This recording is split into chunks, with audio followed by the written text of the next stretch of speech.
Chers amis, bonjour et Shabbat Shalom. Nous sommes aujourd'hui à une date importante qui est le 20 Kislev. Yutet et Chav Kislev, le 19 et le 20 Kislev, c'est le jour de la libération du Rabbi Shneur Zalman. Et le peuple juif dans son ensemble, plus particulièrement le mouvement Lubavitch, mais c'est une fête pas uniquement réservée aux Chassidim Lubavitch, mais c'est une fête réservée en vérité au peuple juif dans son ensemble, car c'est aujourd'hui que le Rabbi Shneur Zalman a été libéré de prison. Quand on dit libéré de prison, suite à des différentes dénonciations par des non-juifs et par des juifs, il faut savoir que ça a été une très très grande victoire pour le peuple juif d'être libéré de prison et du fait qu'il a propagé, diffusé la chassidoute, cette partie de Torah qui est cachée.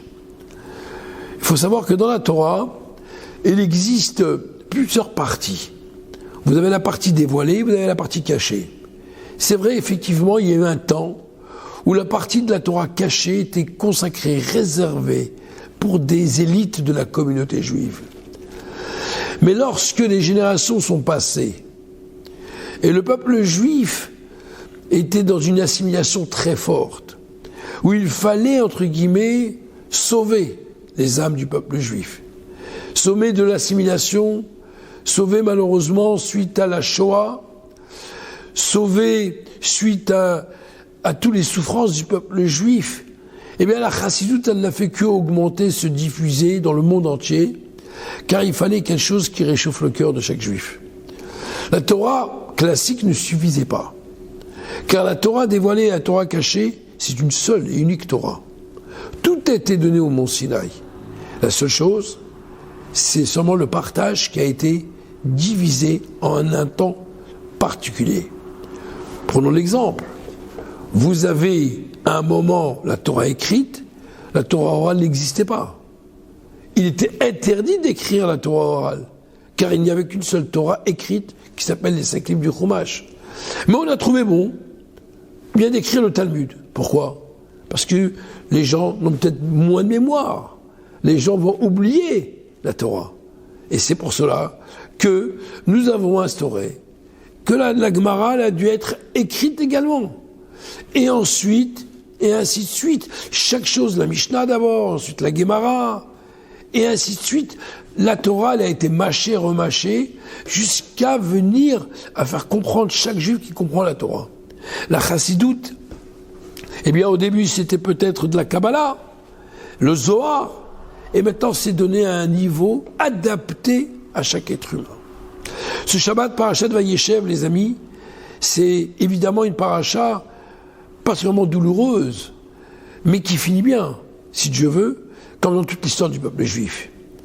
Yosef Hatzadik va être vendu par ses frères, suite à la jalousie des frères envers Yosef, puisque comme on le sait très bien qu'Yaakov a préféré Yosef et les Toldot Yaakov, voici les descendants de Yaakov, Yosef. Dans la Torah, c'est écrit, voici les descendants de Yaakov, c'est Yosef. C'est pas logique. Les descendants de Yaakov, ce sont les 12 enfants de Yaakov. Et pourtant, la Torah dit Yosef. Yosef, il a une particularité. C'est le choisi de Yaakov. Yaakov a décidé de donner les clés du magasin.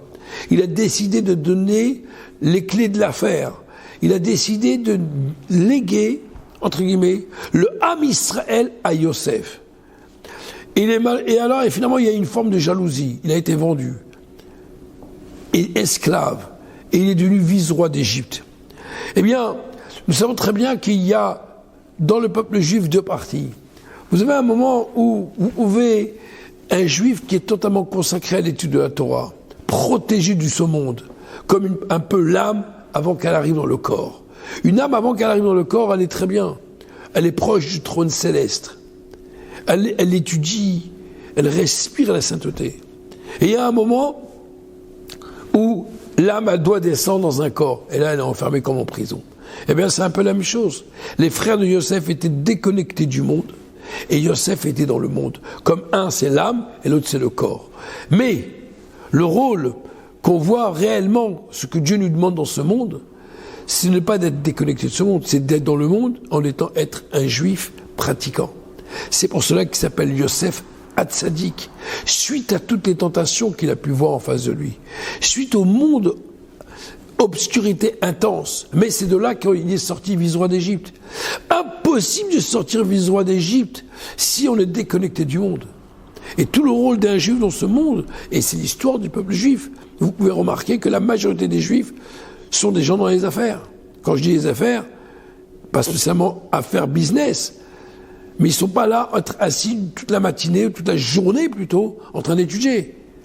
Une minorité font cela. Mais on remarque une chose, c'est que la réussite de lorsque quelqu'un il va au travail, et que quand il va au travail, finalement il fait aussi une mitzvah. Son travail, c'est quelque chose qui contribue à améliorer le monde. C'est la raison de la descente de Yosef en Égypte. Car grâce à cela, il va préparer le terrain en Égypte. Il va nourrir toute sa famille. Et il est devenu vice-roi d'Égypte. Et là, on peut comprendre que finalement, c'est marqué Israël, Ahav et Joseph, Mikol Banav. Israël, qui est Yaakov, a préféré Yosef de tous ses frères. C'est vrai que les frères n'ont pas compris. Ils n'ont pas compris, c'est qu'à la fin qu'ils ont compris que finalement, voilà le processus, finalement, qu'il fallait comprendre, que pour eux, c'était impossible de voir un homme religieux et vice-roi d'Égypte, car ils ne l'ont pas reconnu, comme c'est écrit dans la Torah. Que Yosef a reconnu ses frères, mais ses frères n'ont pas reconnu. Alors c'est vrai, Rachid nous dit, ils n'avaient peut-être pas barbe avant, il avait une barbe. Mais les commentaires, la Chassidut développe que finalement, pour eux, c'était quelque chose d'inimaginable, de voir un homme pratiquant en étant un homme d'affaires. Aujourd'hui, c'est très courant. Et c'est ça tout le mérite. C'est tout en étant un homme d'affaires, tout en étant dans le monde, mais tout en restant un juif fidèle aux valeurs du judaïsme. Que Dieu fasse que chacun de jour de Yud Tet qui se lève, Rav qui se lève, on puisse augmenter dans l'étude de la Chassidoute et qu'elle puisse nous éclairer, comme c'est écrit qu'avant que la Mashiach y vienne, Akadosh Baruch Hu, il va nous donner tous les outils afin que la Torah et la Chassidoute soient divulguées dans le monde entier. Il n'y ait pas un seul endroit dans ce monde, il n'y a pas de la Chassidoute, et c'est sûr et certain qu'après cela, la venue du Mashiach sera présent dans ce monde très prochainement. Merci beaucoup, Shabbat Shalom.